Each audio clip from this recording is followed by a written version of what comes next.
Hello guys, get ready with me. Or may pag-ganun pa. Magluluto nga pala tayo ngayon for today's video ng special palabok. Hindi ko lang alam kung magiging special dahil first time ko itong gagawin. Meron nga pala ako dito tinapa, garlic, onion, at saka onion rings. Kalahating kilo yata ito guys na super palabok. Anato powder. Aswete ko na powder na bibili 24 pesos. Then meron tayo ditong hipon na Nor cubes.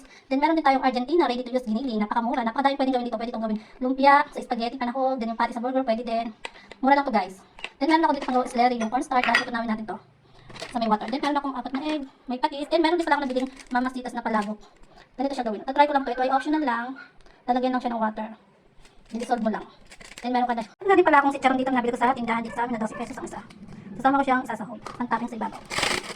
Magpakulo nga pala muna ako ng tubig na mainit para ibabad to palabok noodles. Bagong kulo to guys na tubig ah. Bababad ko lang siya hanggang sa siya ay lumambot. Nabigyan na nga pala tayo. Wow.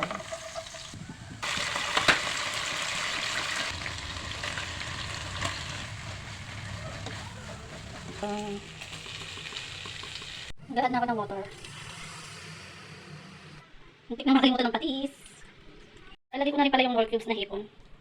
And then maglalagay din ako ng pamintang durog na konti lang. Sinama ko na nga pala dito yung cornstarch. Haluin lang natin ang haluin. Ito nga palang palabok na pasta na to ay binabad ko na kanina. Medyo natatagalan ako lumambot kaya pinakuluan ko na siya. At nagugutom na rin yung aking mga anak. Then ito nga pala yung sauce niya. Napakasarap. Actually pwede na nga yung pasta. Dahil tinikman ko siya na may sauce. Kaso medyo matigas pa. Ayaw daw nila yung ganun. Gusto nila yung malambot talaga. Ito na nga siya. Lagyan ko na. Onion leeks. Hindi sa may kamay ko guys. Huwag na ako i-judge.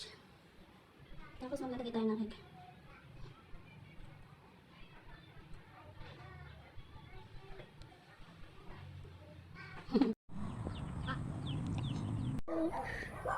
Tcharan! Ito na nga pala yung palabok.